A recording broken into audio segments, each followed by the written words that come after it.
Assalamualaikum warahmatullahi wabarakatuh. Bismillah, alhamdulillah, wassalatu wassalamu ala rasulillah, wala quwwata. Yang kami cintai dan kami banggakan seluruh peserta KKL Daring, program Studi Manajemen Fakultas Ekonomi dan Bisnis Universitas Kudus. Pada kesempatan ini saya akan sampaikan materi pembekalan KKL Daring untuk bidang manajemen pemasaran. Kita semua tahu bahwa pemasaran ini, manajemen pemasaran dalam hal ini adalah meliputi kegiatan-kegiatan mulai dari strategi, kemudian penyusunan taktik dan penetapan nilai. Ya. Saya akan jelaskan satu persatu. Ya. Jadi manajemen pemasaran meliputi kegiatan pertama adalah strategi ya. Strategi ini menyakup segmentasi, kemudian targeting dan positioning. Nah, setelah disusun strategi, berikutnya adalah disusun taktik pemasaran ya, yang menyakup diferensiasi marketing mix. Marketing mix ada beberapa pilihan ini ya. Bisa 4A, 4B, 4P, 4V, dan 4C. Nanti akan saya jelaskan satu-satu. Kemudian yang terakhir adalah taktik penjualan. Setelah disusun taktik, maka berikutnya adalah penetapan nilai, nilai merek dan nilai servis atau pelayanan. Saya akan jelaskan yang strategi pemasaran, dimulai dari segmentasi. Ya. Segmentasi pasar bisa dilakukan oleh perusahaan dengan dasar atau pertimbangan geografi, kemudian demografi, psikografi, perilaku, dan individu. Segmentasi berdasarkan geografi bisa dilakukan dengan mempertimbangkan wilayah, kota atau desa, kemudian kepadatan penduduk, dan lain sebagainya. Segmentasi juga bisa dilakukan berdasarkan demografi, yaitu mempertimbangkan umur, jenis kelamin, pendapatan, pekerjaan, pendidikan, agama, jumlah keluarga, dan lain-lain. Sementara segmentasi juga bisa dilakukan berdasarkan psikografi, yaitu bisa berdasarkan gaya hidup, kemudian kelas sosial, dan kepribadian. Selanjutnya, segmentasi juga bisa dilakukan berdasarkan behavior atau perilaku, yaitu segmentasi dengan mempertimbangkan waktu pembelian, kemudian manfaat yang diinginkan, status pembeli, tingkat penggunaan, kemudian status loyalitas. Juga bisa berdasarkan tingkat kesiapan konsumen ya, dan juga berdasarkan sikap terhadap produk. Kemudian yang terakhir, segmentasi dilakukan berdasarkan individu ya, di mana satu sama lain berbeda yang harus dilayani secara pribadi. Berikutnya adalah setelah ditetapkan segmentasi, kemudian ditentukan pasar sasarannya ya.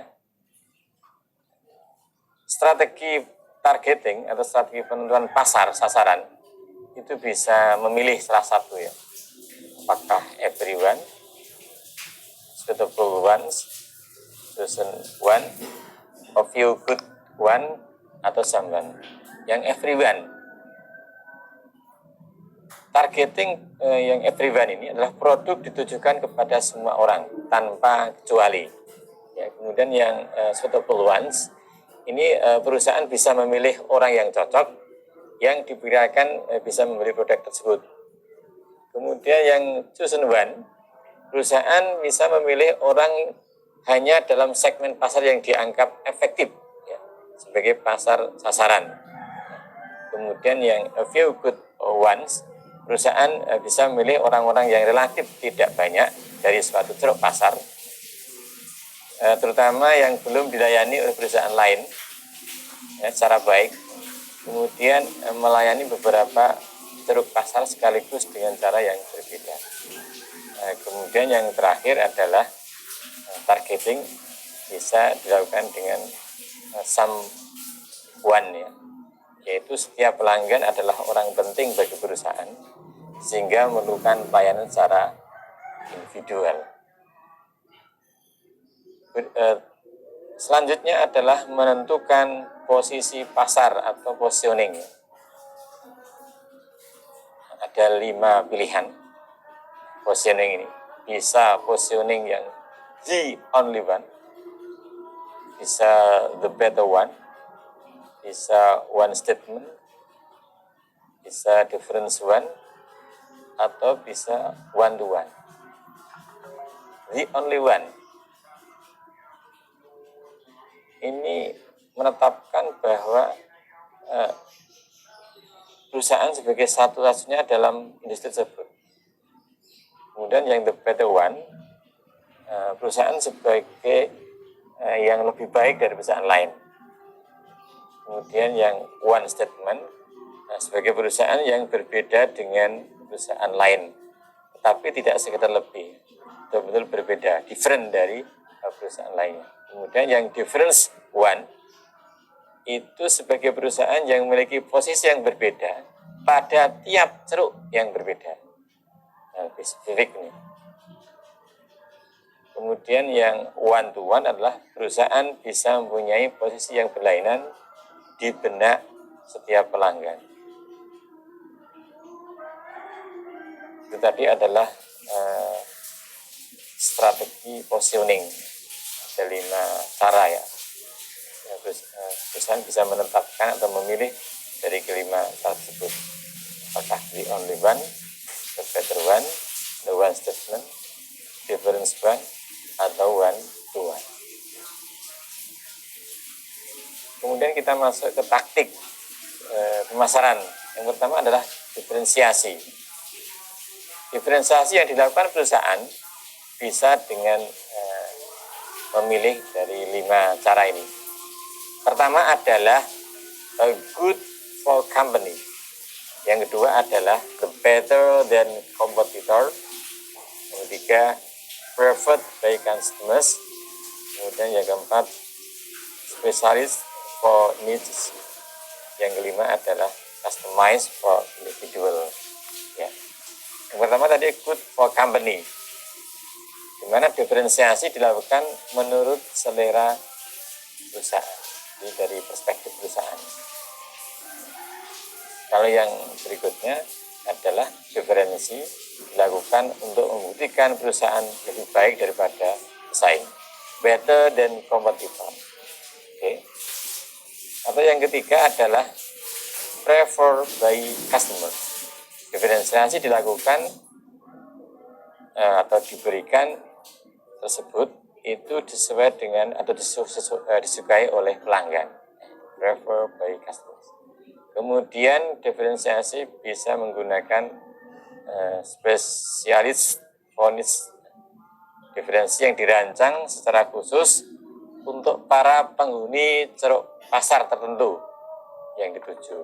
Yang terakhir adalah customized for individual, yaitu diferensiasi yang dirancang secara khusus sesuai dengan pribadi atau individu dari pasar sasarannya. Saya lanjutkan masuk ke taktik pemasaran, yaitu marketing mix.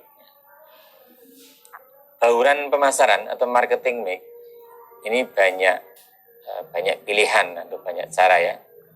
Bisa menggunakan yang 4A atau 4A ini, product, assortment, affordable price, availability, announcement, atau bisa menggunakan yang 4B ya, 4B ya, yaitu bis, bargaining, powerful stocking, dan bombarding.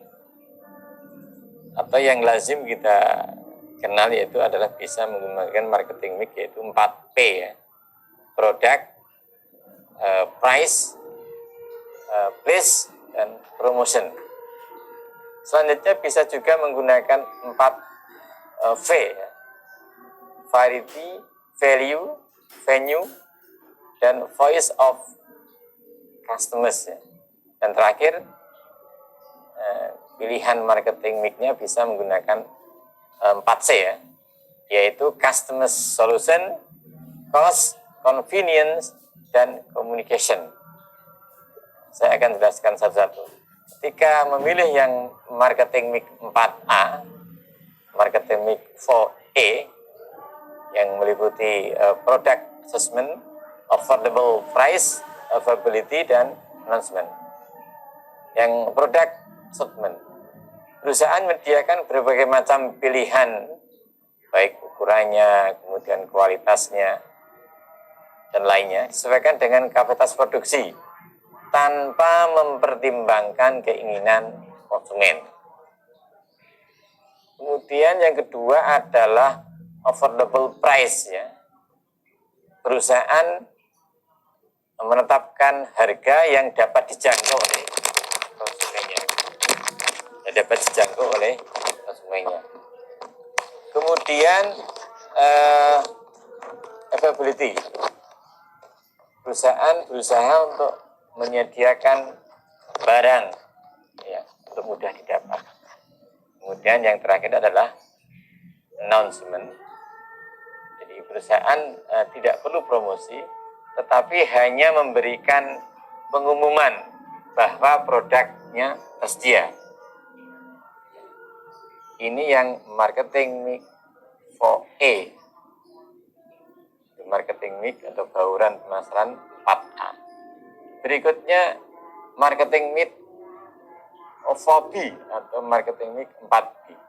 Bis, bargaining, powerful stocking, and bombarding. Bis, membuat produk yang lebih baik dari pesaing, bahkan mengklaim bahwa produknya adalah produk yang terbaik, itu bis. Kemudian bargaining, ya. Harga yang ditawarkan harus lebih tinggi, bisa lebih tinggi, tetapi bisa dinaik turunkan jika diperlukan. Itu bargaining. Ya. Harga yang ditawarkan mungkin bisa jadi lebih tinggi, tetapi bisa dinaik turunkan jika diperlukan. Kemudian powerful stocking, ya. Di mana distributor atau retailer dipaksa untuk mempunyai banyak persediaan. Dengan cara apa? Dengan didorong atau diberi insentif untuk bisa tadi distributor atau retailer mempunyai banyak persediaan sehingga mudah didapat oleh konsumen. Kemudian terakhir adalah bombarding. Jadi, otak para konsumen ini dibombardir dengan berbagai iklan ya tentang produk yang ditawarkan. Itu kalau perusahaan menggunakan taktik marketing mix 4B. Selanjutnya, ketika perusahaan menggunakan marketing mix 4P, marketing mix 4P yang mencakup produk, price, place, dan promosi. Produk yang dihasilkan perusahaan harus benar-benar sesuai dengan kebutuhan dan keinginan pelanggan. Produknya itu harus sesuai dengan the need and the want of customers, sesuai dengan kebutuhan dan keinginan pelanggan. Kemudian harganya disesuaikan dengan situasi persaingan produk yang jenis pasar. Harganya harus harga yang bisa bersaing dengan produk yang jenis. Kemudian berikutnya adalah place atau saluran distribusinya harus menunjang positioning dari produk yang dipasarkan disesuaikan dengan lokasi dan dari target pasar. Terakhir adalah promotion, yaitu promosi yang dilakukan secara seimbang antara pelanggan yang ditarik, itu strategi promosi yang pull and push ya, untuk meningkatkan produk yang bersangkutan dan penyalur didorong untuk terus menjual kepada pelanggan tersebut. Ini marketing mix 4P. Berikutnya adalah marketing mix 4V ya. Ini pilihan marketing mix berikutnya adalah marketing mix 4V, yaitu variety, value, venue, dan voice of customers. Variety, Perusahaan menyediakan berbagai macam variasi produk untuk berbagai ceruk pasar yang heterogen. Kemudian value, harga lebih ditentukan dengan mempertimbangkan nilai atau value yang dipersepsikan oleh konsumen. Ya. Semakin spesialis dalam melayani pelanggan, semakin tinggi nilai produk di mata konsumen. Ya. Dan semakin tinggi harga yang bisa ditetapkan. Kemudian venue, ya. Perusahaan menciptakan saluran distribusi khusus untuk ceruk pasar yang telah ditargetkan. Kemudian voice of customers, di mana perusahaan mendengarkan dan mempertimbangkan suara konsumen sehingga terjadi komunikasi dua arah antara konsumen dengan produsen. Jadi adalah marketing mix 4V. Terakhir, marketing mix 4C, ya, atau marketing mix 4C, ya, yaitu mencakup customer solution, cost, convenience, dan communication. Customer solution, produk harus dibuat sesuai dengan kebutuhan dan keinginan pelanggan secara individu, ya. Atau bahkan bisa ditambah dengan unsur jasa, ya, dengan produk perusahaan lain, ya, agar menjadi solusi bagi pelanggan. Karena produk standar tidak lagi dapat menjadi solusi lagi bagi pelanggan. Customer solution, produk harus menjadi solusi atas kebutuhan dan keinginan pelanggan. Yang kedua adalah cost, ya. Harga yang ditetapkan perusahaan hanya merupakan salah satu komponen dari biaya yang dikeluarkan oleh konsumen. Ya. Harga harus sama dengan biaya yang dikeluarkan oleh pelanggan, sehingga dapat memberikan keuntungan bagi perusahaan. Karena itu perusahaan harus berpikir dari si pembeli tanpa mengabaikan keuntungan untuk perusahaan. Kemudian convenient, ya. Titik tekannya adalah tempat penjualan ditetapkan oleh perusahaan harus benar-benar nyaman bagi pembeli, dengan penyediaan alat komunikasi yang canggih agar produk dapat langsung diperiksa, dilihat, dan dipesan secara cepat. Terakhir adalah communication. Perusahaan harus mampu melakukan komunikasi dua arah secara tuntas, ya. Dan perusahaan harus mampu menangkap apa yang diharapkan oleh konsumen, ya, walaupun belum pernah mendengarkan permintaan apa-apa. Berikutnya adalah taktik penjualan. Bisa memilih dari 5 taktik. Perusahaan bisa pertama memberikan informasi bahwa produk telah tersedia tanpa perlu meyakinkan pembeli. Itu pilihan taktik penjualan pertama. Taktik yang kedua adalah menjual fungsi produk atau kegunaan produk, ya, feature selling. Yang ketiga adalah menjual manfaat produk atau benefit selling. Yang keempat adalah menjual solusi bagi perusahaan yang dihadapi pembeli, menjual solusi bagi permasalahan yang dihadapi oleh pembeli, solution selling. Kemudian yang terakhir adalah interacting for success, ya, berinteraksi untuk kesuksesan kedua belah pihak, yaitu konsumen dan perusahaan. Selanjutnya ke nilai merek. Nilai merek ini bisa memilih dari 5 nilai merek ini untuk dilaksanakan perusahaan. Pertama adalah perusahaan hanya menampilkan merek pada produknya supaya berbeda dari produk perusahaan lain. Dan merek hanya merupakan sekedar nama, belum ada usaha untuk menjadikan kualitas perusahaan. Ini pilihan pertama. Pilihan yang kedua, perusahaan bisa melakukan berbagai usaha supaya mereknya dikenal banyak orang. Yang ketiga, perusahaan bisa berusaha agar mereknya mempunyai asosiasi tertentu dalam benak konsumen. Yang keempat, perusahaan berusaha agar mereknya dipersepsikan memiliki kualitas yang superior, ya. Kemudian yang terakhir, perusahaan berusaha supaya pembeli benar-benar puas ya, dan selalu setia pada produk. Ya. Selanjutnya adalah nilai pelayanan. Entah pendampingan bisa memilih dari 5 ini. Apakah one business strategy atau value added business, value in use business, customer satisfying business, atau the only business strategy ya. Yang pertama, one business strategy ya. Perusahaan baru menganggap pelayanan sebagai salah satu kategori bisnis dari dikotomi bisnis, produk dan jasa. Perusahaan yang membuat produk tidak menganggap dirinya sebagai bisnis jasa, sehingga tidak perlu memperhatikan pelayanan. Ini pilihan yang pertama.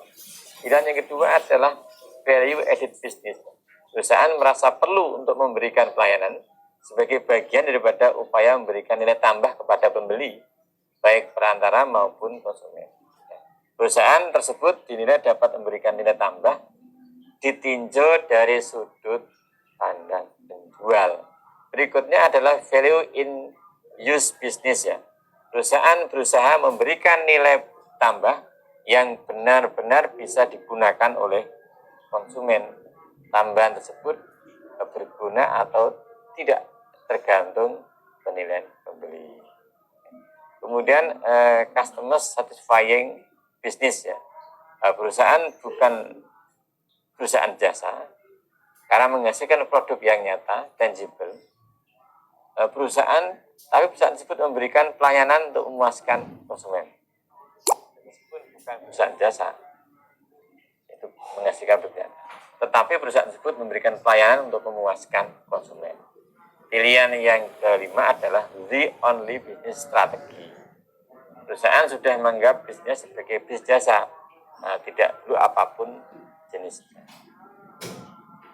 Itu tadi adalah strategi, kemudian taktik dan nilai pemasaran yang nanti bisa menjadi pertimbangan ketika kita melakukan kunjungan online ya di perusahaan yang dituju.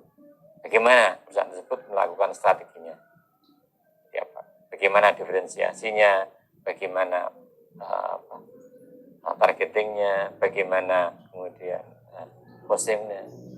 Kemudian bagaimana perusahaan tersebut melakukan taktik pemasaran? Ya, jadi tadi ada taktik diferensiasi, kemudian ada taktik marketing mix, ada taktik penjualan. Kemudian selanjutnya adalah bagaimana perusahaan menentukan nilai ya, nilai merek maupun nilai pelayanan. Saya kira itu yang dapat kami sampaikan. Mudah-mudahan nanti bermanfaat bagi pelaksanaan daring dalam studi manajemen Fakultas Ekonomi dan Bisnis Universitas Murah Kudus. Lebihnya saya mohon maaf. Saya akhiri ya bila taufiq hidayah. Wassalamualaikum warahmatullahi wabarakatuh.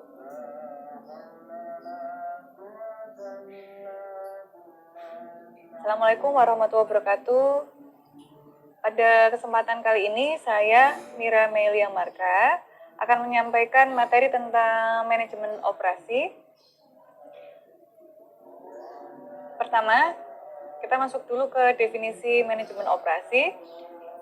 Pengertian dari manajemen operasi dari Barry, Render, dan Heiser.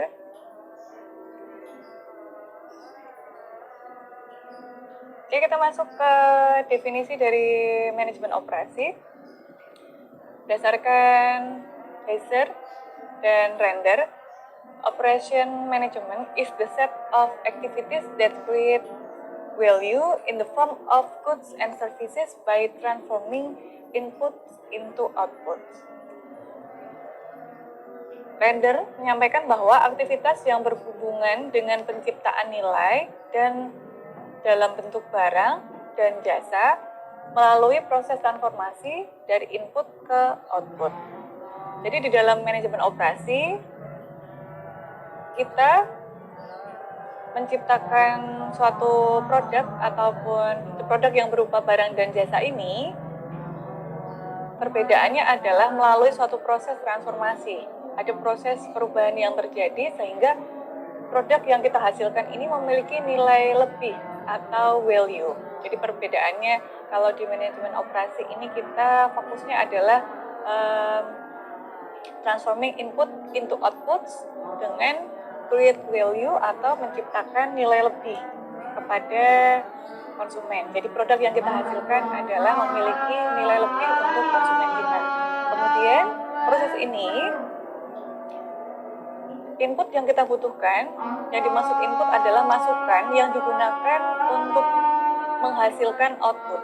Jadi masukan yang pertama atau input yang digunakan perusahaan untuk menghasilkan output, yang pertama adalah modal, kemudian sumber daya manusia, yang kedua atau karyawan, yang ketiga material atau bahan baku, kemudian yang keempat adalah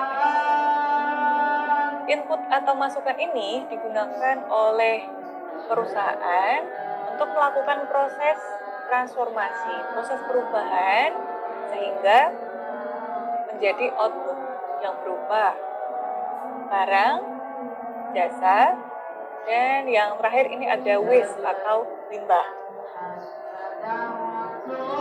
Kemudian perbedaan barang dan jasa. Barang yang dihasilkan oleh perusahaan wujudnya adalah berbentuk fisik, jadi ada wujudnya. Tapi kalau jasa tidak berwujud. Kemudian kalau produk yang berupa barang ini dapat disimpan, tetapi kalau jasa tidak dapat disimpan dalam jangka waktu tertentu. Kemudian proses produksi dan konsumsi tidak berlangsung secara bersamaan. Tapi kalau jasa, proses ini bisa berlangsung dalam waktu yang sama. Kemudian kalau barang ini rendah dibandingkan dengan jasa. Kemudian beberapa aspek dalam kualitas barang atau jasa ini bisa diukur. Kita bisa mengetahui kualitasnya, mendefinisikan kualitas barang ini bagaimana. Tapi kalau jasa ini lebih subjektif. Kemudian kalau barang, atributnya ini lebih jelas, misalkan harga, kemasan, karena bentuknya fisik. Kemudian kalau jasa, perbedaannya adalah atributnya seringkali tidak jelas. Dan jika barang, dia memiliki pasar yang lebih luas dibandingkan dengan jasa. Berikutnya, perusahaan memiliki atau melaksanakan 3 fungsi untuk menciptakan barang dan jasa. 3 fungsi ini juga menentukan perusahaan untuk dapat survive di pasar. Yang pertama, jika kita mempelajari manajemen operasi, kita mengenal 3 fungsi ini: marketing atau pemasaran, operation, operasi, dan finance atau keuangan. Kemudian di dalam manajemen operasi, kenapa kita mengenal 3 fungsi ini? Sedangkan dalam manajemen kita mengenal 4 fungsi. Ada bagian marketing, operation, finance, dan SDM berdiri sendiri. Tapi kalau dalam manajemen operasi, kita membagi atau fungsi di perusahaan ini ada 3, marketing, operation, dan finance. Karena SDM, MSDM itu sendiri, fungsi SDM masuk ke dalam fungsi operasi. Kalau di marketing atau pemasaran, di sini fungsi perusahaan adalah alur yang dilakukan menerima pesanan, kemudian melayani, dan mereka memperoleh konsumen lebih banyak agar mendapatkan pendapatan yang lebih. Kemudian kalau operasi, fokusnya adalah tadi create value dengan menciptakan barang dan jasa.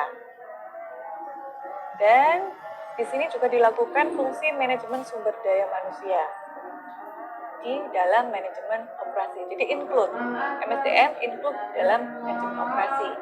Kemudian finance keuangan ini adalah mengelola modal yang tersedia. kita mendapatkan modal dari mana, kemudian setelah kita memperoleh modal, maka kita akan mengalokasikan dana-dana ini akan kita gunakan berapa persen untuk dana kegiatan produksi, kegiatan pemasaran, ataupun di aspek lainnya. Selanjutnya, kenapa kita mempelajari OM ini bukan OM yang bahasa Indonesia ya, OM adalah Operation Management. Kenapa kita mempelajari manajemen operasi? Yang pertama, manajemen operasi adalah salah satu fungsi utama dalam perusahaan. Jadi ada tadi marketing, finance, dan operation. Kemudian tujuan yang kedua adalah untuk mengetahui bagaimana barang dan jasa ini produksi, bagaimana prosesnya untuk menghasilkan output perusahaan. Dan manajemen operasi merupakan aspek atau bagian yang paling banyak mengeluarkan biaya dalam organisasi dibandingkan dengan fungsi-fungsi lainnya. Karena untuk proses produksi kita membutuhkan material, kemudian membutuhkan peralatan, dan membutuhkan aspek-aspek lainnya yang di sini akan membebankan biaya ke perusahaan. Kemudian untuk mengetahui dan memahami sebenarnya apa yang dilakukan oleh manajer operasi. Pengorganisasian, pengaturan karyawan, pengarahan, dan pengendalian. Oke, selanjutnya ini yang akan kita bahas yang dilakukan oleh manajer operasi. Tadi yang pertama plan, yang kedua organize, kemudian staff, lead, dan control. Perencanaan pertama merencanakan bagaimana apa yang diperlukan untuk kegiatan produksi, kemudian pengorganisasian, kemudian staffing ya, kita menentukan jajaran staff, ini terkait dengan SDM atau karyawan, dan leading, pengarahan, lead, control, pengendalian. Dalam manajemen operasi ada 10 keputusan manajemen operasi, ada 10 keputusan strategik dalam manajemen operasi. Keputusan yang pertama adalah terkait desain barang dan jasa. Pertama kali perusahaan untuk menghasilkan output, perusahaan harus membuat perencanaan, planning tentang produk kita ini akan dibuat menjadi produk yang seperti apa. Bagaimana ukurannya, kemudian bahannya. Ini yang harus dilakukan di dalam keputusan yang pertama. Kemudian yang kedua adalah pengelolaan kualitas. Siapa yang bertanggung jawab? Bagaimana caranya perusahaan ini memberikan standar kualitas atas produk yang telah diproduksi. Kemudian desain proses dan kapasitas. Desain proses dan kapasitas ini terkait dengan bagaimana cara dan seberapa besar produk ini dihasilkan. Kemudian di dalam desain proses kita membutuhkan mesin berapa? Kapasitas kita per hari kita akan membuat produk atau barang berapa? Kemudian yang keempat, keputusan berikutnya adalah strategi lokasi. Perusahaan dalam memilih atau mendirikan lokasi, mereka memiliki kriteria khusus. Kalau kita mengenal, kita memilih lokasi yang strategis. Strategis tapi yang seperti apa? Strategis yang misalnya dekat dengan sumber daya manusia. Misalkan sekarang ini di Jepara banyak sekali berdiri perusahaan-perusahaan asing. Nah, di sini kita bisa memilih lokasi dengan kriteria mendekati sumber SDM. Karena Jepara dinilai dengan UMR yang lebih rendah dibandingkan dengan daerah lainnya, misalkan seperti Kudus. Itu. Kemudian strategi berikutnya, kenapa banyak perusahaan yang berdiri, ada banyak usaha yang berdiri di simpang 7. Berarti bukan dekat dengan sumber daya manusia, tetapi mereka mendekati konsumen. Jadi contohnya seperti itu, strategi lokasi. Berikutnya ada strategi tata ruang. Tata ruang atau layout merupakan keputusan yang penting. bagaimana untuk kita memberikan fasilitas kepada karyawan kita, misalkan di dalam bagian produksi, di mana kemudian kita memberikan bagian lain, bagian marketing, kemudian fasilitas yang lain, bagian produksi dilengkapi dengan fasilitas yang dibutuhkan karyawan, misalkan toilet di sebelah mana, kemudian musola di sebelah mana, kemudian lahan parkir di sebelah mana. Nah, ini digunakan untuk meningkatkan efisiensi dari karyawan. Kemudian yang keenam, keputusan sumber daya manusia dan desain pekerjaan. Di dalam keputusan ini, SDM diberikan job desk sesuai dengan background ataupun kompetensi yang dimiliki. Bagian ketujuh, keputusan manajemen rantai pasokan. Manajemen rantai pasokan, ini produk kita ini akan dibuat dengan mendapatkan bahan baku dari mana? Dari supplier ataukah dari sumber lainnya? Kemudian manajemen persediaan. Manajemen persediaan ini adalah terkait nanti bagaimana perusahaan menyiapkan produk kita ini terkait dengan jumlah produk-produk yang kita produksi perharinya. Kita memiliki persediaan berapa, ataukah kita tidak menyiapkan persediaan atau stok produk yang kita miliki. Kita tidak memiliki stok, ataukah kita memiliki stok barang yang ready. Kemudian berikutnya adalah penentuan jadwal. Kapan kita melakukan jadwal untuk kegiatan produksi, kapan kita melakukan jadwal untuk kegiatan maintenance. Nah, di sini yang ke-10 adalah pemeliharaan. Jadi maintenance ini tidak hanya peralatan yang kita miliki, tapi fasilitas lainnya, kemudian gedung dari perusahaan itu sendiri. Kemudian berikutnya, kita masuk ke produktivitas. Jadi dalam kegiatan produksi, diharapkan kita bisa mengukur peningkatan proses melalui produktivitas yang tinggi. Caranya adalah dengan membandingkan antara output dan input yang dimiliki oleh perusahaan. Tadi output perusahaan adalah barang dan jasa, kemudian ada limbah atau waste, dan input yang dimiliki perusahaan atau masukannya adalah sumber daya manusia atau karyawan, kemudian material, modal, dan manajemen. Oke. Sebelum saya tutup, ada salah satu hal yang ingin saya sampaikan di sini, di dalam manajemen atau di dalam perusahaan. Assets make things possible, people make things happen. Dari Union Carbide. Aset membuat sesuatu menjadi mungkin, tetapi people atau SDM ini membuat sesuatu menjadi terjadi. Jadi antara aset dan SDM, kemudian hal lainnya, modal ini adalah saling melengkapi. Oke, sekian.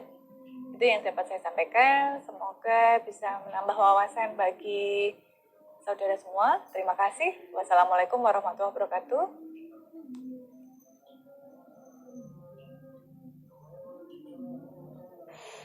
Assalamualaikum warahmatullahi wabarakatuh. Para mahasiswa yang saya sayangi,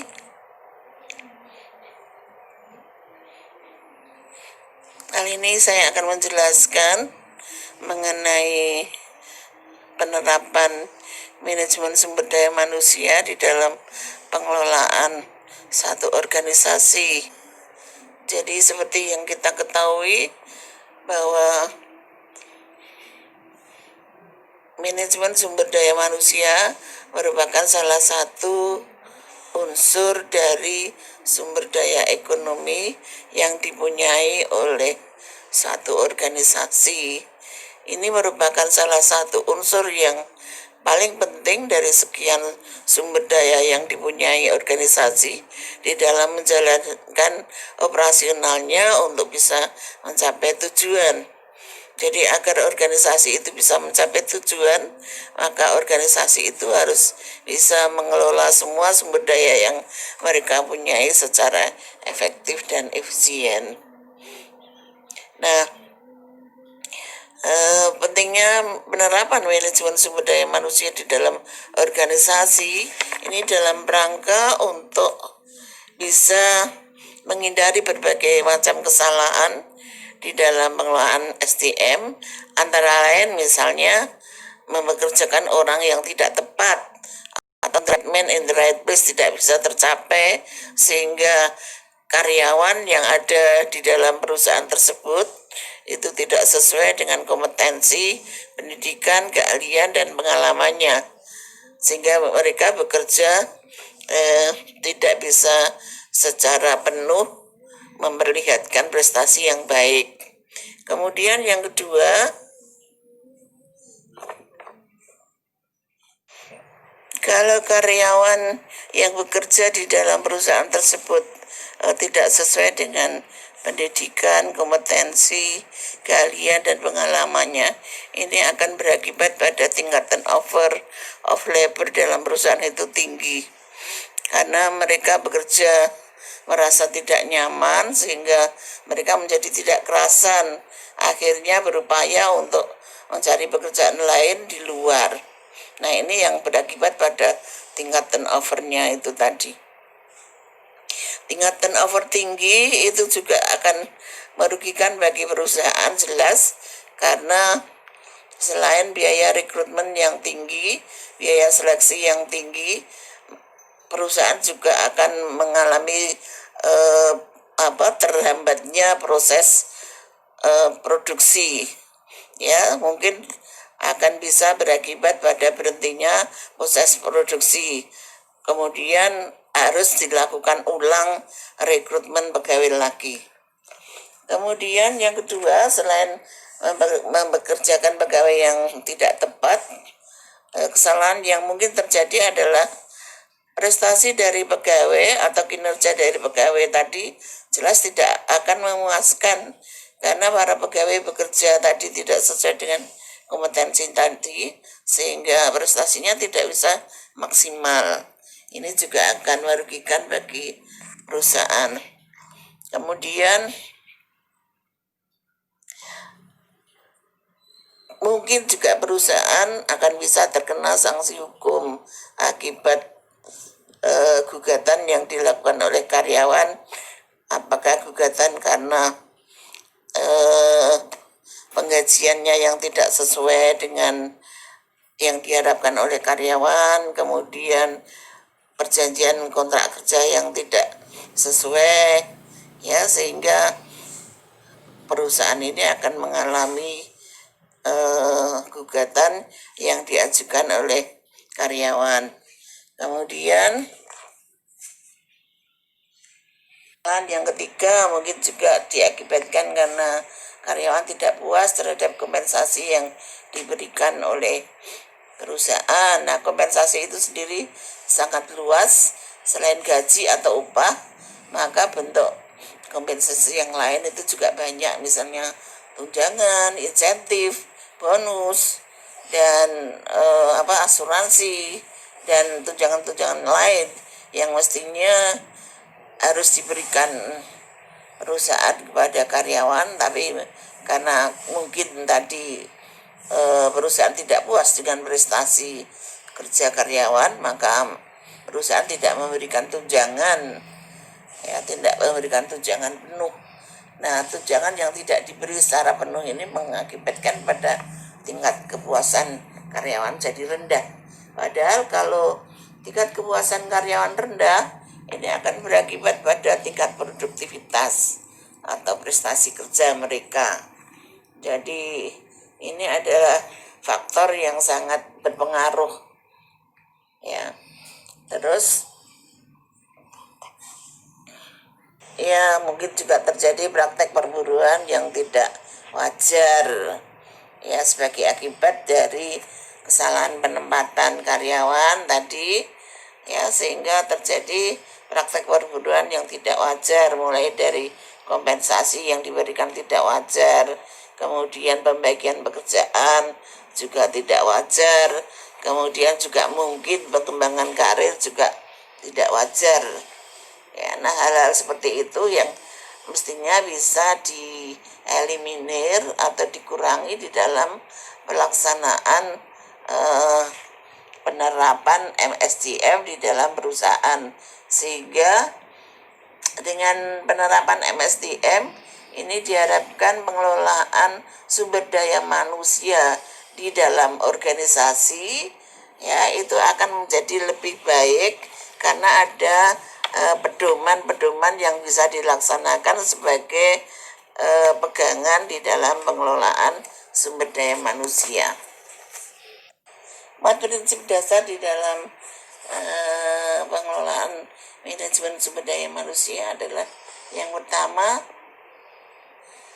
sumber daya manusia adalah harta yang paling penting dari sekian sumber daya yang dipunyai oleh perusahaan. Jadi kalau kita berbicara mengenai sumber daya organisasi, itu para mahasiswa harus ingat bahwa perusahaan atau organisasi itu mempunyai banyak faktor-faktor produksi. Jadi sumber daya organisasi itu ada yang menyebut sebagai faktor-faktor produksi, ada juga yang menyebut sebagai sumber ekonomi, ya. Nah itu ada minimal ada 5, ya ada minimal ada 5. Kalau sekarang sudah dikembangkan menjadi 7, minimal ada 5. Dan kalau kita ingat singkatan keledainya itu 5M, man, money, material, mesin, method, ya 5M. Nah dari 5M itu yang paling penting adalah sumber daya manusia. Jadi sumber daya manusia itu tidak kalah pentingnya dibandingkan dengan dengan money atau material, ya karena tanpa itu material dan mesin itu tidak ada artinya. Kemudian yang kedua, peraturan atau kebijaksanaan dan prosedur keberhasilan, ya. Kemudian yang ketiga, kultur dan nilai perusahaan. Kemudian yang keempat, integrasi. Ini diharapkan dengan integrasi itu akan memunculkan kerjasama antar sesama anggota organisasi.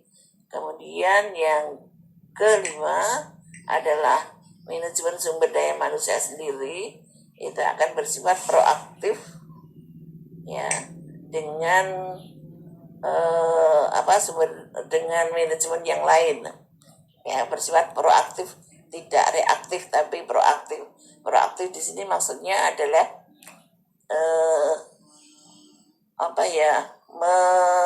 manajemen sumber daya manusia bersifat proaktif itu maksudnya menjemput bola. Jadi tidak menunggu terjadinya peristiwa baru bertindak, tetapi sebelum ada peristiwa mengenai sumber daya manusia, itu perusahaan sudah melakukan perencanaan sumber daya manusia. Artinya kebutuhan pegawai di dalam perusahaan itu sudah direncanakan jauh-jauh hari, sehingga ketika perusahaan itu butuh sumber daya manusia, maka perusahaan itu sudah bisa menentukan kebutuhan itu dipenuhi dari mana dan kapan akan dipenuhi serta berapa jumlah kebutuhannya. Itu sudah bisa ditentukan jauh-jauh hari. Jadi tidak mendadak begitu terus baru dicari, tidak, ya.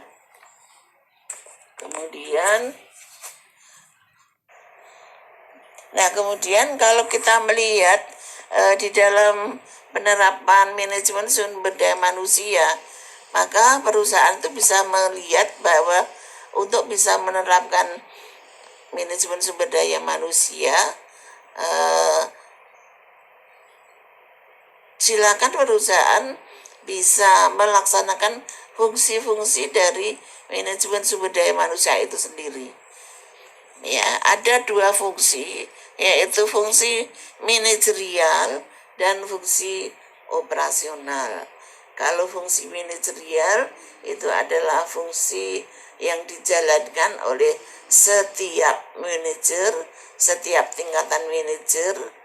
Ya, kalau fungsi operasional itu fungsi yang dijalankan oleh manajer berbagiannya.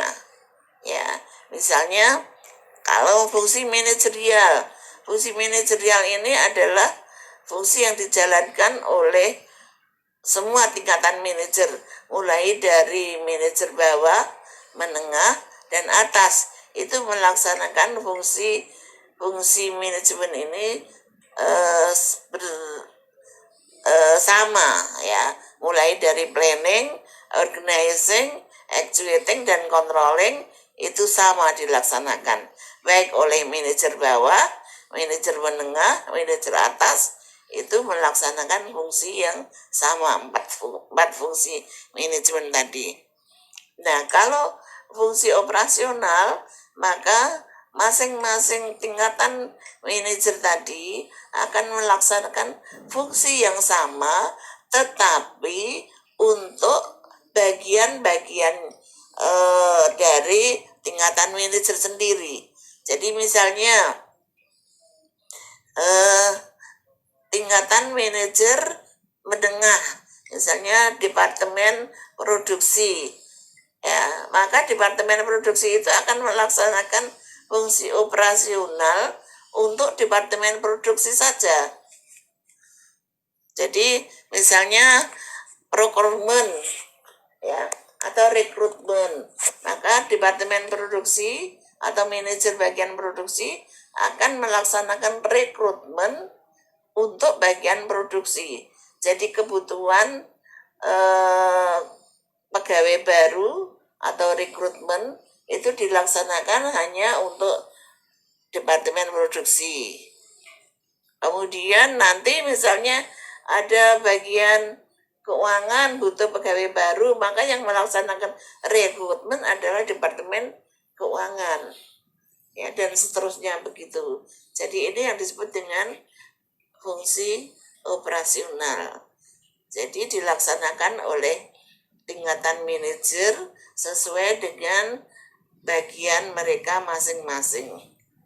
Ya, tapi fungsinya sama, ya, terdiri dari satu, procurement atau rekrutmen. Kemudian yang kedua, training and development. Kemudian yang ketiga, compensation. Kemudian yang keempat, integration. Yang kelima, maintenance. Dan yang keenam itu separation. Fungsi operasional ini sama juga dengan fungsi manajerial, harus dilaksanakan urut, ya, urut. Ya, ingat para mahasiswa ini kadang-kadang nggak suka urut, nggak tahu urut dan tidaknya itu kena apa, nggak tahu. Pokoknya biasanya kalau ditanya itu jawabnya seingatnya.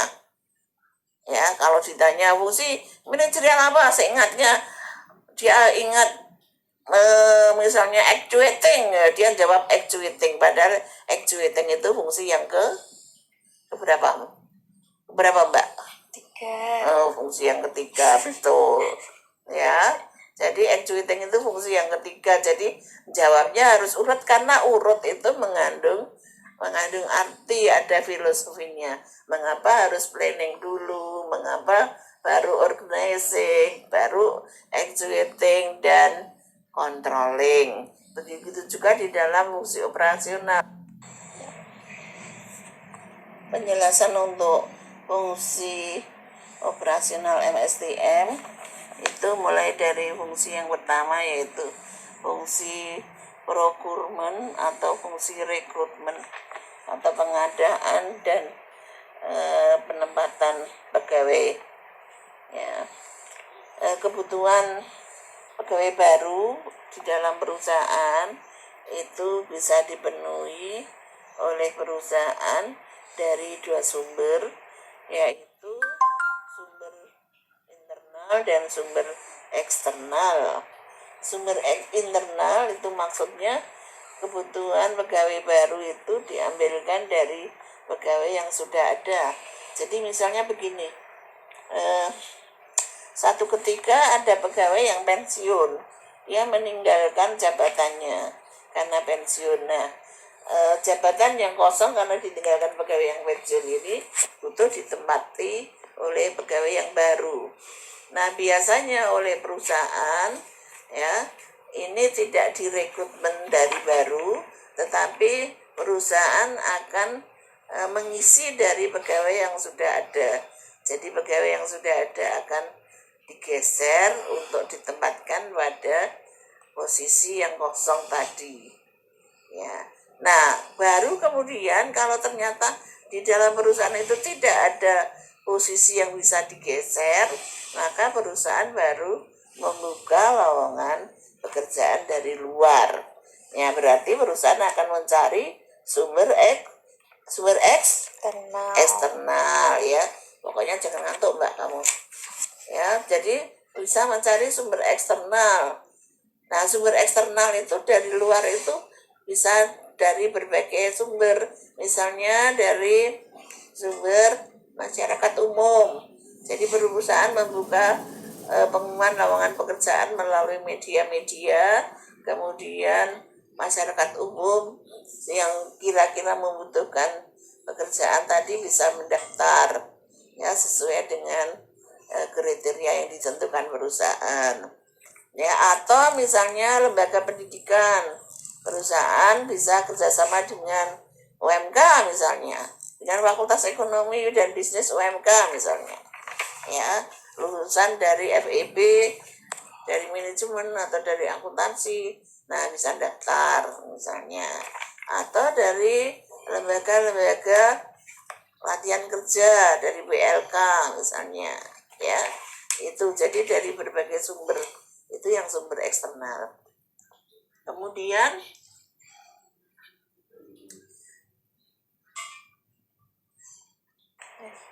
dalam pengadaan dan penempatan pegawai ini ada berbagai hal yang perlu diperhatikan, yaitu misalnya persamaan hak dalam memperoleh kesempatan kerja.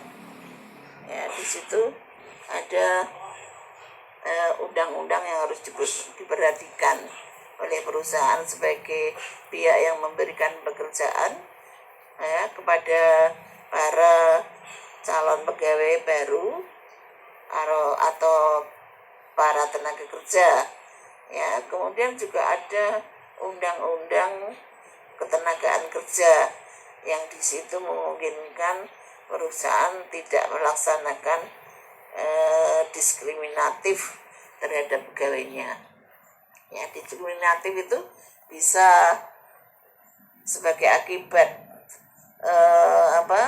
perbedaan ras, ya, suku, agama, misalnya, atau perbedaan apalagi perbedaan gender itu juga bisa, ya. Nah, itu tidak boleh dilaksanakan. Jadi perbedaan-perbedaan itu tidak boleh dilaksanakan agar perusahaan tidak melaksanakan diskriminatif pegawai. Dan lagi misalnya di dalam pengadaan dan penempatan itu sebelum dilakukan perekrutan sebaiknya perusahaan itu sudah melaksanakan analisis pekerjaan atau job analisis. Karena dengan melaksanakan job analisis, perusahaan itu akan memperoleh apa yang disebut dengan job description dan spesifikasi jabatan. Ya, job description atau deskripsi pekerjaan dan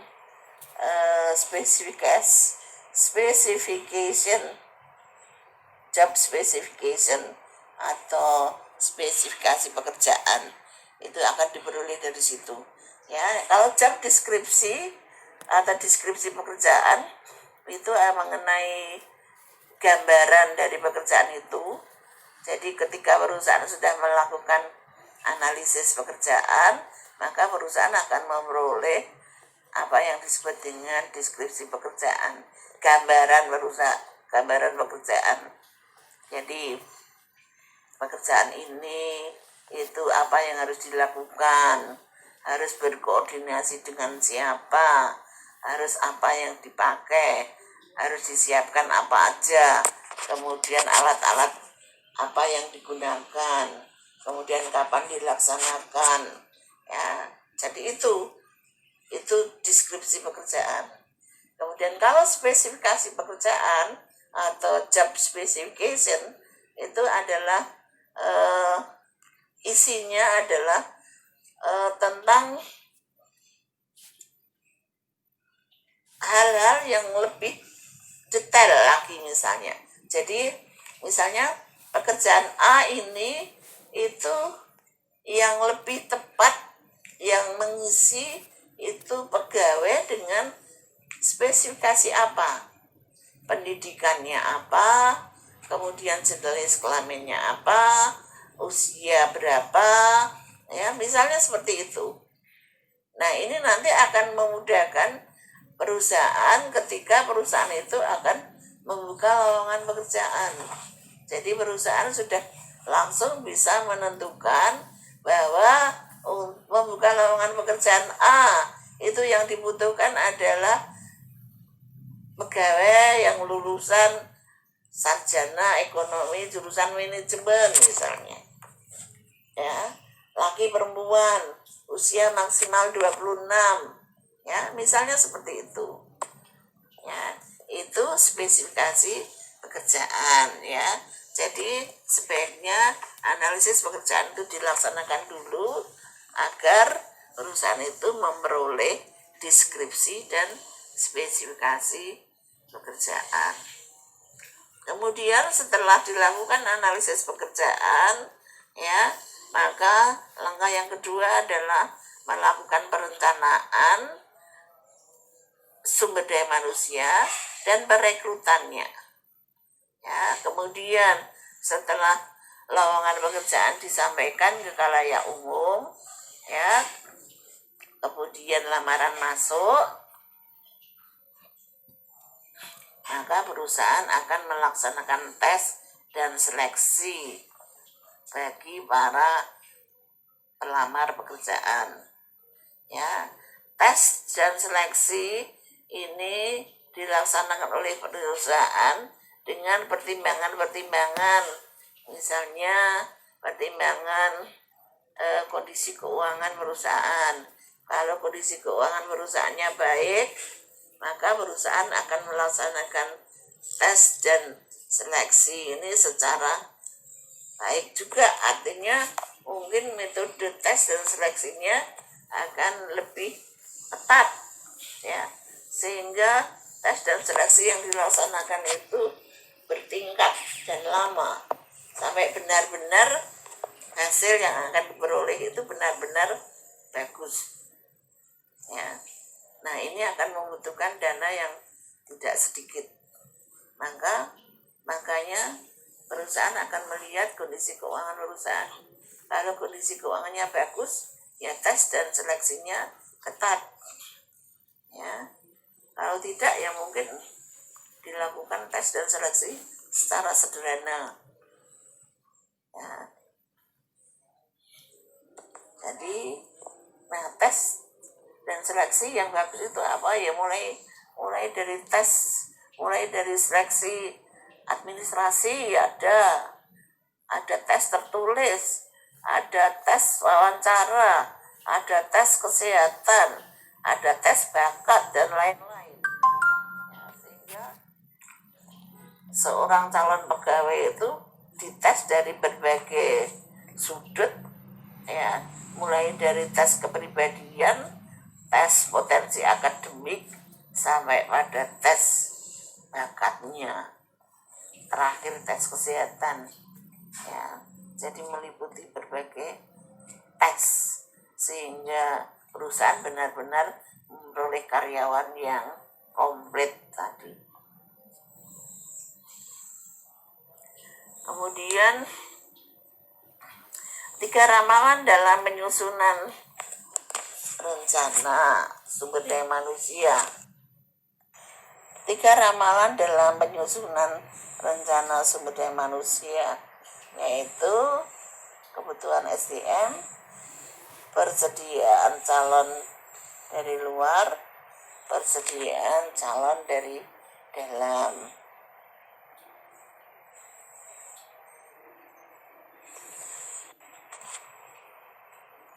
Sumber pelamar yang cakep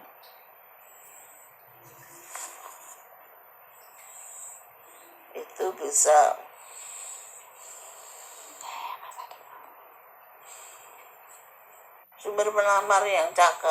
bisa sumber dari internal sendiri, dari dalam perusahaan sendiri, kemudian bisa melalui periklanan, jadi diiklankan, kemudian disebutkan kriteria yang dibutuhkan secara jelas, kemudian bisa juga dari badan tenaga kerja, jadi perusahaan bisa melalui lembaga-lembaga latihan kerja begitu, membutuhkan apa yang dibutuhkan, kemudian bekerjasama dengan lembaga itu untuk disiapkan. Kemudian juga bisa perekrutan eksekutif, itu juga bisa, misalnya perusahaan, ya sebenarnya ini kurang baik karena perusahaan mempekerjakan pegawai-pegawai yang sudah bekerja di perusahaan lain, jadi istilahnya membajak, ya. Biasanya pegawai-pegawai yang berkualitas itu biasanya banyak yang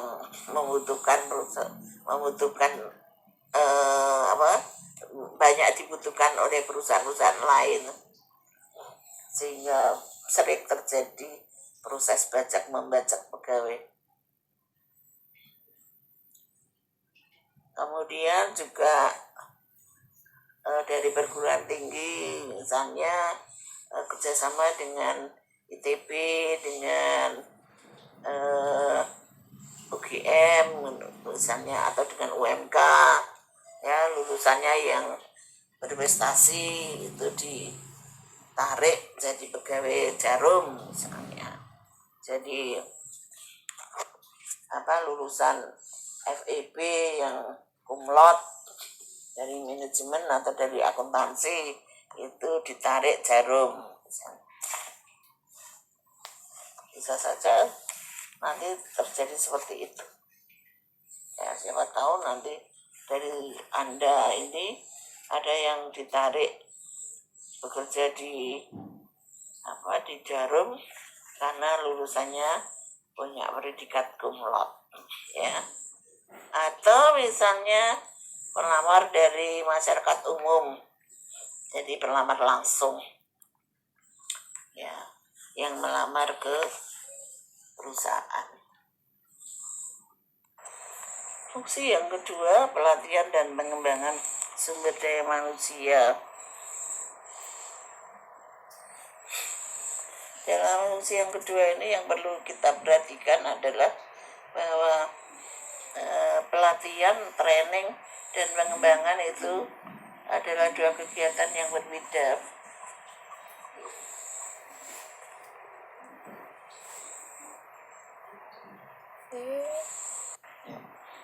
Ya, jadi pelatihan dan pengembangan sumber daya manusia itu adalah 2 kegiatan yang sifatnya berbeda. Jadi kalau pelatihan itu biasanya untuk meningkatkan keterampilan yang dibutuhkan karyawan dalam jangka pendek. Sedangkan kalau peningkatan atau pengembangan SDM itu adalah peningkatan keterampilan yang dibutuhkan oleh pegawai dalam jangka waktu yang panjang. Ya, jadi kalau pelatihan itu dibutuhkan dalam jangka pendek, atau sekarang kalau pengembangan itu dibutuhkan jangka waktu panjang. Training karyawan atau pelatihan karyawan. Siapa yang perlu dilatih? Ya, siapa yang perlu dilatih? Ini ada 2 yang perlu dilatih. yaitu karyawan baru dan karyawan lama. Jadi yang diberikan training itu tidak hanya karyawan baru, karyawan lama itu nggak perlu diberikan training. Ya, kalau karyawan baru itu sifatnya adalah untuk memberikan orientasi kerja.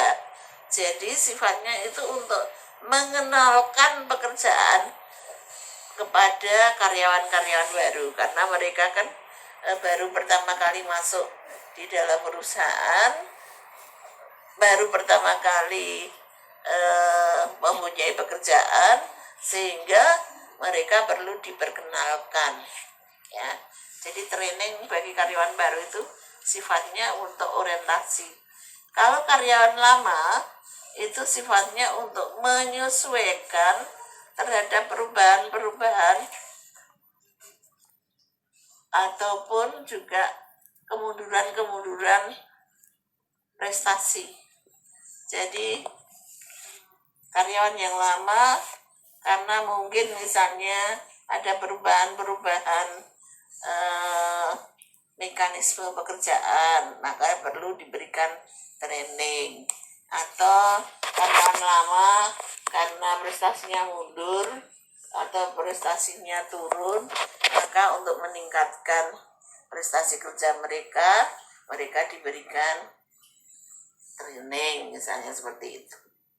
Jadi tujuan utama program latihan itu adalah untuk menutup gap kemampuan dengan tuntutan kerja. Ya, jadi ada kesenjangan antara kemampuan karyawan dengan tuntutan kerja. Nah, kesenjangan itu akan bisa ditutup dengan cara karyawan diberikan peningkatan keterampilan melalui training tadi. Training bagi karyawan baru itu sifatnya tadi adalah untuk orientasi, ya. Sekarang kenapa karyawan baru diberikan training, ya? Seperti yang sudah saya jelaskan tadi di depan, bahwa karena karyawan baru ini baru pertama kali masuk di dalam lingkungan yang baru, maka dia perlu dikenalkan dengan lingkungannya tadi. Ya, orang yang baru pertama kali masuk pada lingkungan baru, mesti mereka akan dihadapkan pada kondisi yang sangat tidak tentu. Jadi ada perasaan cemas, ada perasaan takut, ya, yang melanda, sehingga hal itu harus diatasi dengan tadi diberikan cara mengenal, ya, pada lingkungan yang baru, tempat pekerjaan yang baru, teman-temannya yang baru, ya, dikenalkan. Kemudian kalau sudah ada perkenalan begitu kan, paling tidak nanti tidak akan terjadi perpeloncoan pegawai, ya, oleh pegawai lama biasanya.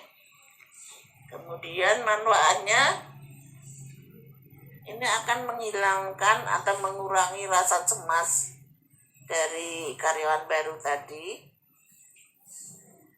sehingga kalau rasa cemas tadi bisa dihilangkan, ya, maka kemungkinan karyawan baru ini akan bisa bekerja lebih lama, ya, lebih awet, karena mereka sudah hilang rasa takut, rasa cemasnya, sehingga mereka akan lebih kerasan bekerja di perusahaan, tidak akan cepat-cepat mau keluar atau berhenti dari perusahaan. Teknik-teknik training atau teknik-teknik latihan ini ada banyak sekali. Saya hanya menyampaikan beberapa yang sering dipraktekkan di dalam perusahaan, yaitu on the job training, kemudian off the job training, dan presentasi informasi. On the job training itu adalah bentuk training yang diberikan oleh perusahaan kepada para pegawai, baik itu pegawai baru maupun pegawai lama. Ya, bentuknya bisa rotasi jabatan, kemudian latihan, bisa instruksi kerja, bisa magang, bisa coaching, bisa penugasan semata. Jadi on the job training itu adalah training di dalam pekerjaannya. Jadi dia diberikan training langsung sambil bekerja. Ya. Kemudian kalau off the job, ya off the job itu trainingnya itu berupa studi kasus. Jadi karyawan yang diberikan training itu dimasukkan dalam satu ruangan, kemudian mengerjakan studi kasus. Kemudian juga bisa role playing, bisa games, bisa festival school, atau bisa juga dalam bentuk masuk laborat, praktek di lab. Ya. Kemudian yang ketiga, presentasi informasi. Ini karyawan yang diberikan training itu tadi juga masuk di ruangan, tapi sifatnya seperti mengikuti seminar atau kuliah atau studi. Ya, jadi ada kegiatan-kegiatan terstruktur yang dilakukan di dalam kelas atau di dalam ruangan. Ya, presentasi informasi itu. Fungsi yang keempat adalah kompensasi. Nah, kompensasi itu adalah bentuk imbalan yang diberikan perusahaan kepada karyawannya. Bentuk imbalan yang diberikan karyawan, yang diberikan pada karyawan itu bisa dalam bentuk materi maupun non materi. Misalnya yang berbentuk materi atau finansial itu adalah gaji, upah, bonus, kemudian apalagi insentif, kemudian apalagi bagian keuntungan, ya,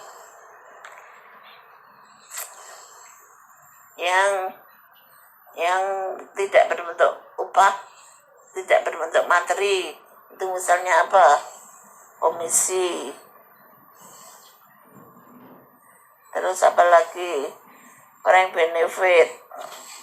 Ya, frank benefit yang diberikan dalam bentuk misalnya bagian keuntungan yang diberikan dalam bentuk penguasaan saham atau kepemilikan usaha,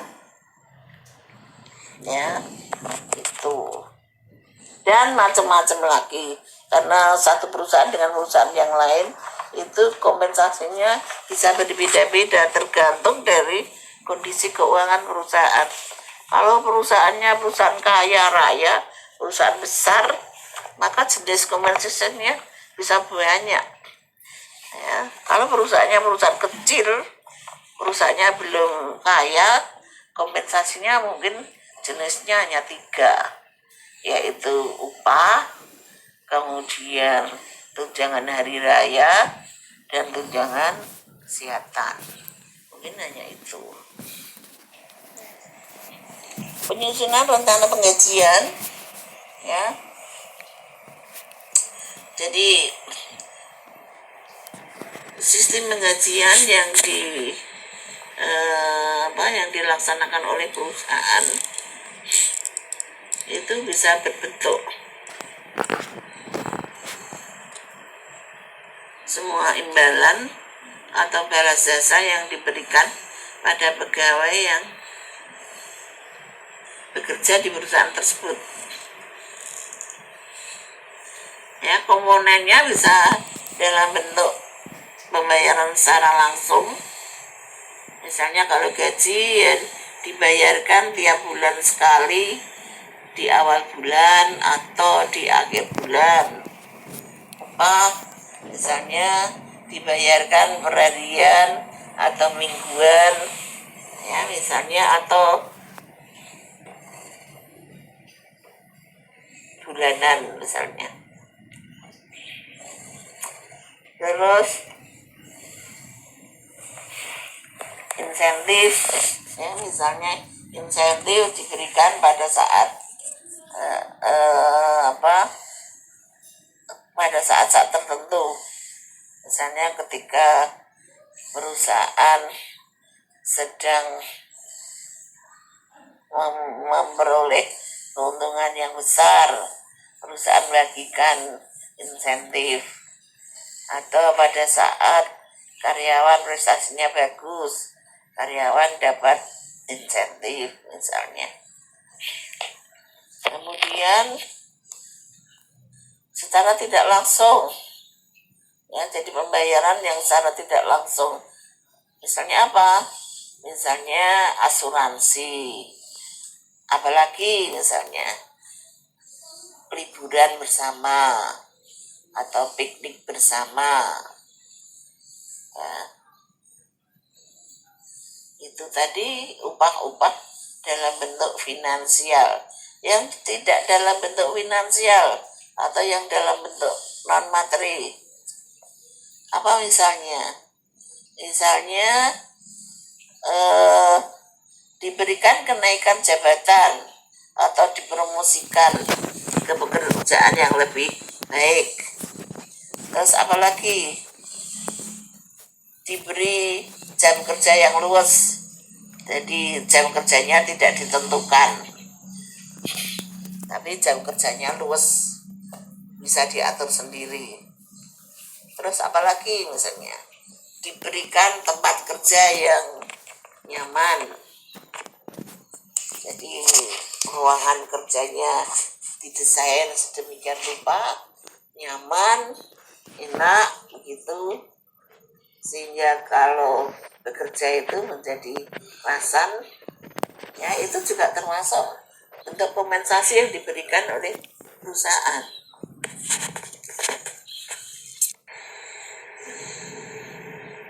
Fungsi yang tidak kalah pentingnya adalah fungsi maintenance atau fungsi pemeliharaan, karena fungsi ini akan menjamin pegawai itu betah bekerja di perusahaan atau tidak.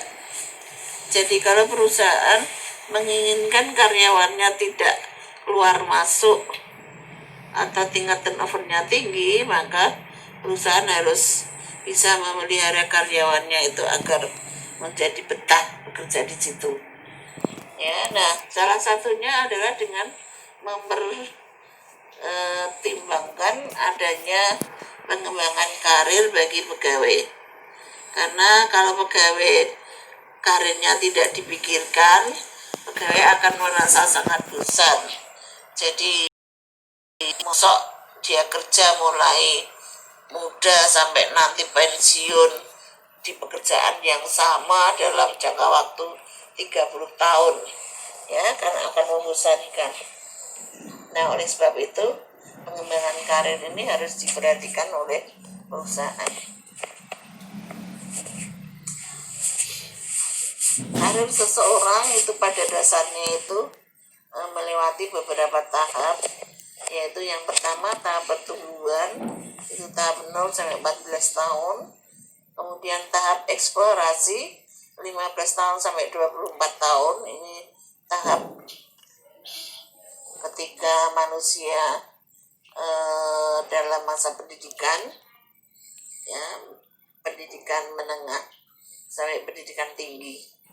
Kemudian tahap pemantapan, itu seseorang udah lulus dari perguruan tinggi, kemudian masuk pada pekerjaan, sampai pada tahap-tahap tahap-tahap tertentu di mana pekerjaannya jadi sudah semakin mantap. Kemudian tahap pembinaan, itu tahap pada usia 45 tahun sampai tahap pensiun, ya. Nah, dan yang terakhir tahap kemunduran, itu usia 65 tahun sampai usia tertentu tidak bisa kita pastikan.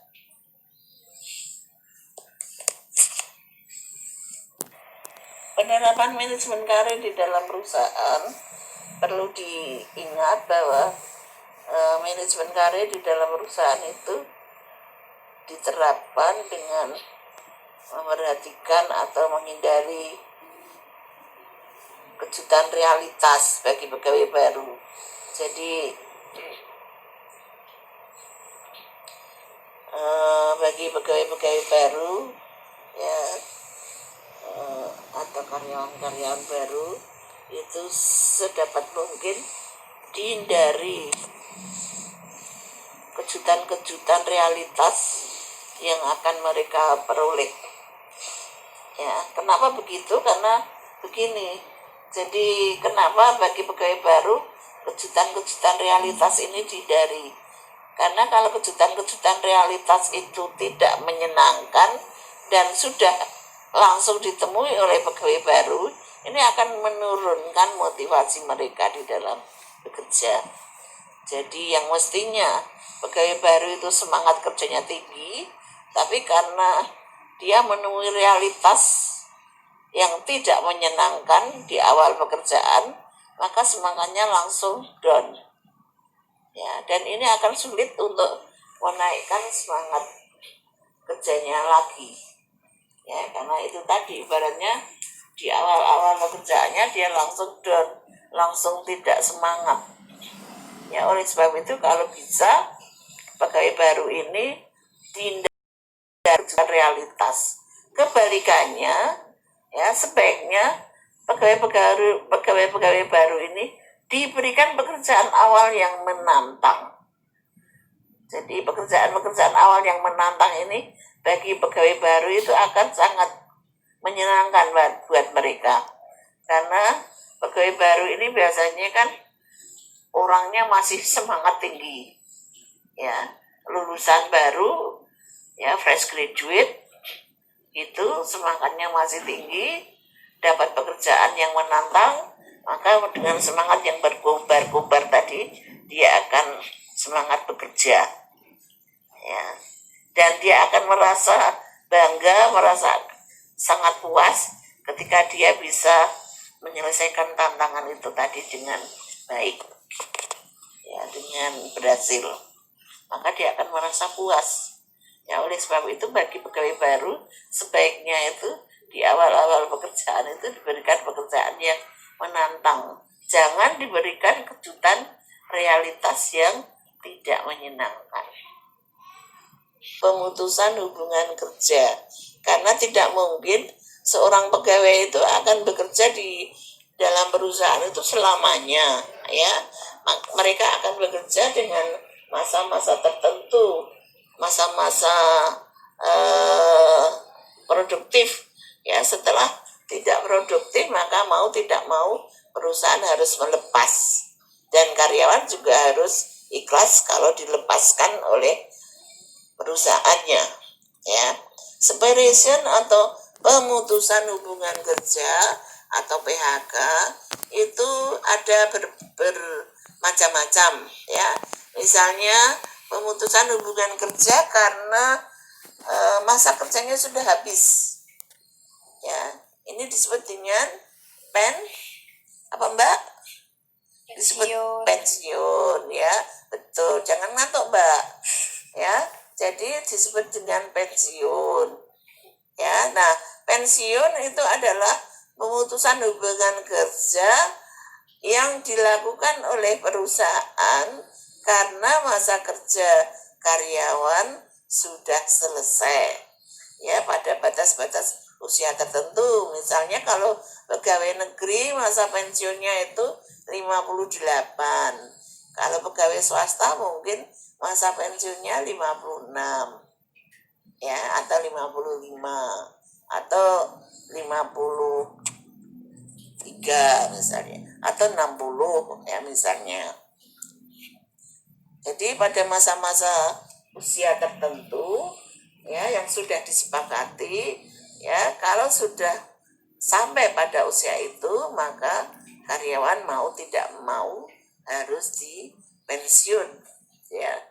Itu pensiun atau separation yang otomatis, ya. Kemudian lagi pemutusan hubungan kerja, misalnya karena perusahaan ditempatkan pada kondisi tertentu, ya, misalnya perusahaan mengalami kemunduran usaha, ya, sehingga perusahaan harus mengurangi tingkat produksinya.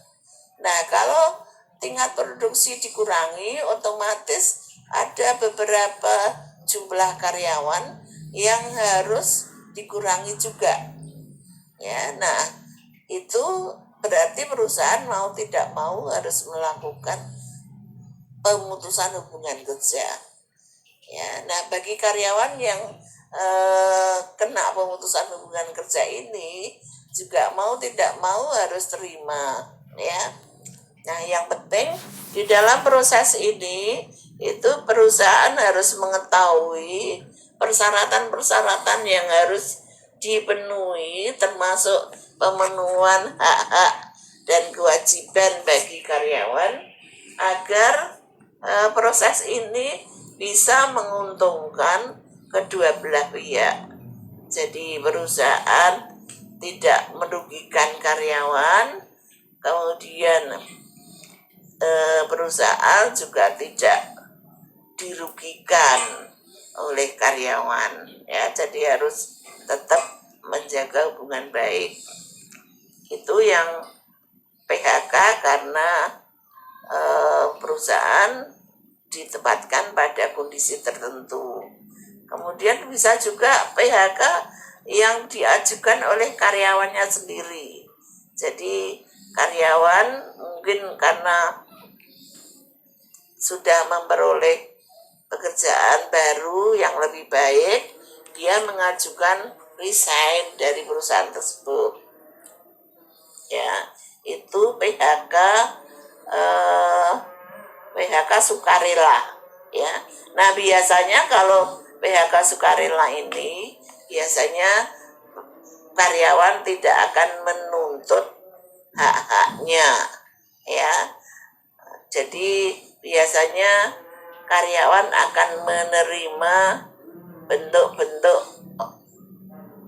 imbalan yang diberikan oleh perusahaan sesuai dengan kebijakan perusahaan sendiri, ya. Karena karyawan merasa bahwa yang mengajukan resign itu dirinya sendiri, sehingga dia tidak akan menuntut hak-hak dari perusahaan, ya. Halo, Assalamualaikum warahmatullahi wabarakatuh. Di sini saya akan memberikan penjelasan tentang pembekalan KKL, ya, kaitannya dengan manajemen keuangan. Oke, di keuangan itu ada 3 bidang yang sering kali dibahas. Yang pertama ada manajemen keuangan perusahaan. Nah, ini berarti pengelolaan keuangan di dalam internal perusahaan itu, gitu. Jadi perusahaan itu nanti akan menentukan sumber dana yang dipakai dari mana, kemudian digunakan pembelanjaannya untuk apa saja, kemudian nanti akan membuat yang namanya laporan keuangan, ada neraca, laba rugi dan sebagainya. Nah, itu dibahas manajemen keuangan perusahaan. Kemudian ada yang kedua, ini bidangnya pasar modal. Nah, ini berarti eksternal. Nanti perusahaan itu juga berhubungan dengan pasar modal ketika dia mencari sumber modal dari luar. Salah satunya bisa melalui penerbitan saham, yaitu kan dijual belikan atau dipublikasikan ke masyarakat lewat pasar modal. Kemudian yang terakhir yaitu perbankan dan lembaga keuangan.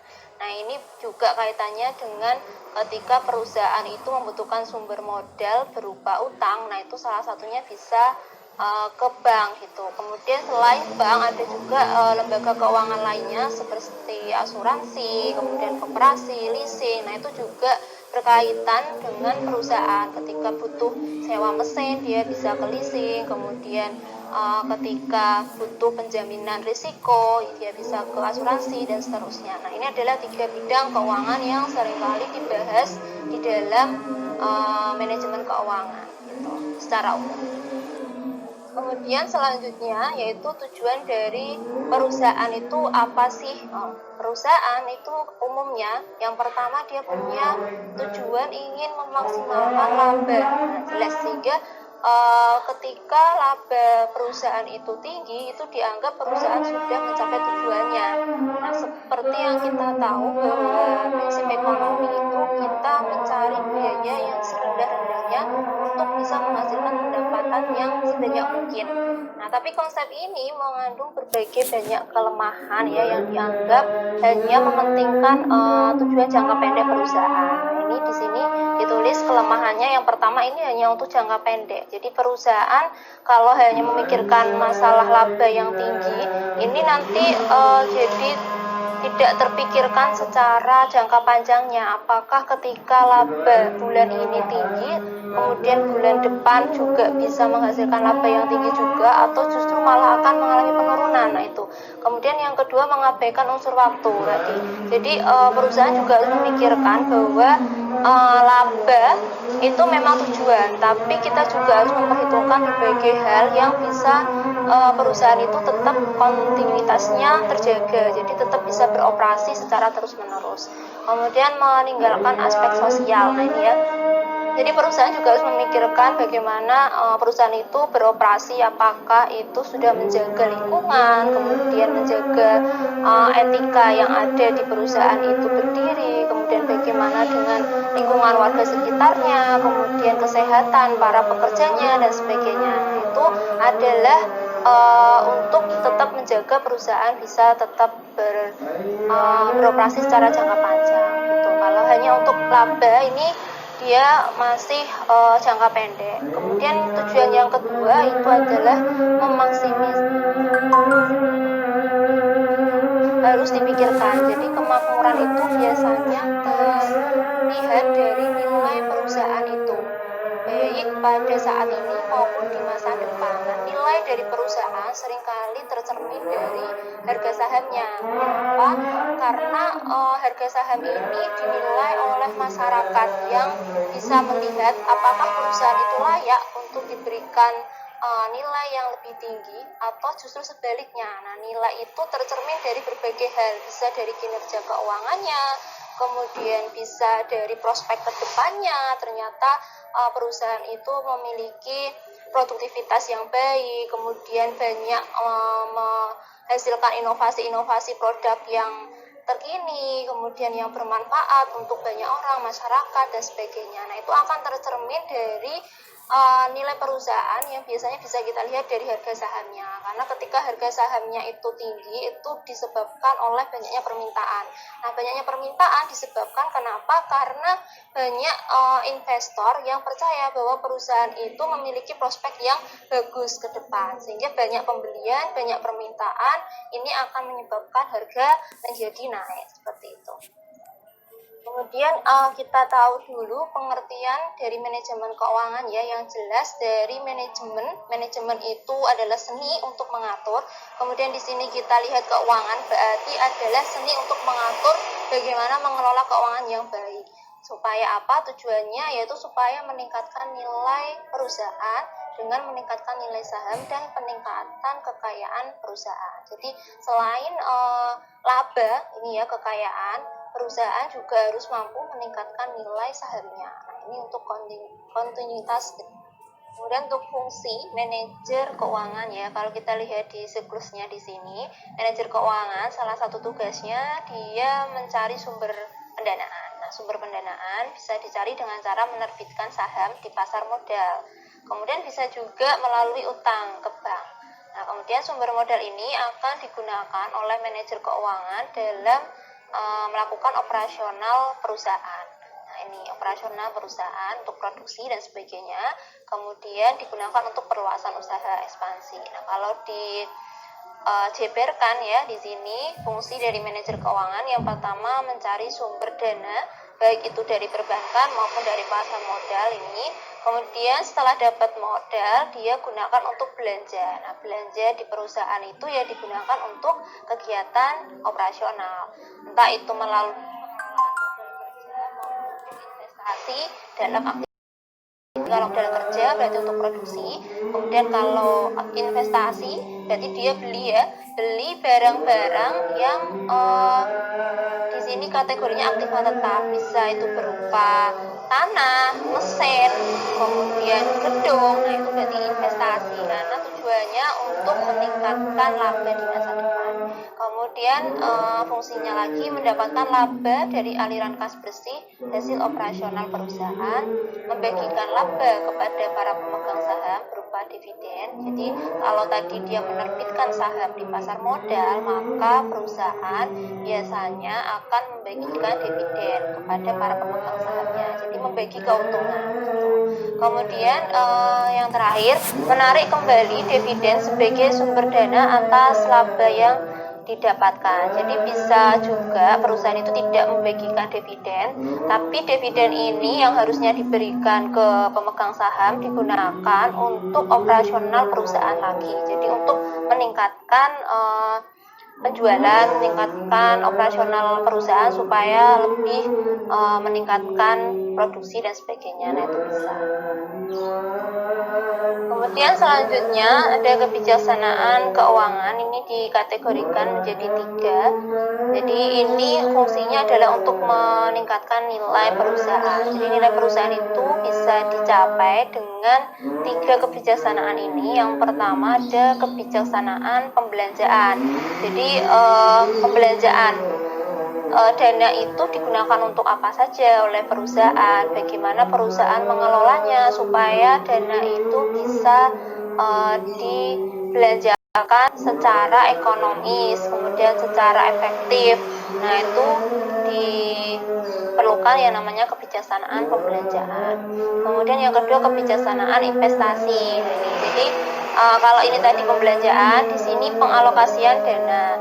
Jadi ketika kita sudah punya uang, kita akan melakukan investasi. Investasi itu bisa dalam bentuk aktiva tetap maupun dalam bentuk finansial aset. Jadi investasi ya berarti perusahaan ingin memperoleh keuntungan jangka panjang di masa depan. Bisa dengan cara membeli mesin lebih banyak lagi supaya produksinya lebih banyak, penjualan meningkat, kemudian labanya juga akan meningkat. Atau bisa juga investasi di finansial aset, misalnya di surat-surat berharga yang lain yang bisa dijual belikan dengan harga yang lebih tinggi di masa depan dan sebagainya. Kemudian yang ketiga kebijaksanaan dividen, berarti ini pembagian keuntungan dari perusahaan kepada pemegang saham. Jadi berapa sih nominal pembagian dividen yang pas untuk dibayarkan ke para pemegang saham, mengingat jumlah keuntungannya sekian. Kemudian nanti kita butuh uang itu, laba itu untuk memutar kembali operasional perusahaan, sehingga apakah perlu dividen itu dibagikan atau justru tidak perlu dibagikan tapi untuk melakukan pengembangan perusahaan, atau dibagikan tapi dengan nominal yang lebih rendah misalnya. Nah itu dibutuhkan kebijaksanaan sendiri oleh manajer keuangan. Kemudian selanjutnya apa sih usaha yang bisa digunakan untuk menciptakan kesejahteraan yang maksimal bagi perusahaan? Yang pertama, perusahaan bisa menghindari resiko yang tinggi, jadi tidak terlalu mencari resiko atau mengambil resiko yang terlalu tinggi, karena ini akan mengakibatkan perusahaan bisa terancam gulung tikar atau bangkrut. Kemudian membayarkan dividen ini berarti memberikan kesejahteraan ke para pemegang saham, karena pemegang saham akan merasa senang ketika perusahaan itu memperoleh laba, dan laba itu bisa ikut juga dinikmati oleh para pemegang saham gitu. Kemudian mengusahakan pertumbuhan. Intinya perusahaan selalu berusaha untuk melakukan ekspansi, perluasan usaha supaya perusahaan itu terus tumbuh. Jadi tidak mengalami kemunduran tapi bisa terus tumbuh gitu. Kemudian mempertahankan tingginya harga pasar saham. Nah, ini ada hubungannya sebenarnya dengan mengusahakan pertumbuhan. Biasanya perusahaan kalau terus tumbuh itu pasti harga sahamnya akan terus naik dari tahun ke tahun. Nah, itu menunjukkan bahwa perusahaan itu mengalami pertumbuhan, bukan justru sebaliknya kemunduran. Kalau kemunduran nanti pasar sahamnya harganya akan mengalami penurunan seperti itu. Oke, selanjutnya sumber-sumber pemenuhan modal kerja. Nah, modal kerja di perusahaan itu diperoleh dari mana saja sih? Nah, itu bisa diperoleh dari sumber internal maupun dari sumber eksternal. Nah, kalau eksternal berarti bisa diperoleh dari supplier atau pemasok. Jadi kan kadang perusahaan itu butuh beli bahan baku. Bahan baku itu diperoleh dari supplier, pemasok. Nah, biasanya pemasok bisa memberikan pemberian kredit atau perusahaan boleh memperoleh barangnya terlebih dahulu dengan cara nanti membayarnya bentuknya cicilan atau dibayar di akhir seperti itu. Nah, ini juga sebagai sumber modal secara eksternal. Kemudian bisa juga dari bank. Bank ini berarti perusahaan utang ya, utang ke bank. Kemudian bisa juga di pasar modal. Ini perusahaan juga bisa nih menerbitkan utang tapi tidak di bank ya, tapi dia menerbitkan surat berharga berupa obligasi kemudian dijual di pasar modal, berarti dia cari utangnya ke pasar modal atau ke masyarakat. Bisa juga dengan menerbitkan saham ya, kepemilikan perusahaan dijual di pasar modal. Nanti investornya yang membeli saham itu akan memberikan tambahan modal ke perusahaan. Selain dari eksternal, perusahaan juga bisa memperoleh sumber modal dari internal. Dari mana? Yang pertama dari laba ditahan. Berarti setelah perusahaan itu mengoperasionalkan perusahaannya, dia akan meroleh yang namanya laba. Nah, laba itu tidak semuanya dibagikan dalam bentuk dividen atau digunakan untuk operasional perusahaan di bulan depan atau di tahun depan, tapi perusahaan juga biasanya akan menyisihkan sebagian sebagai laba ditahan. Nah, ini untuk jaga-jaga.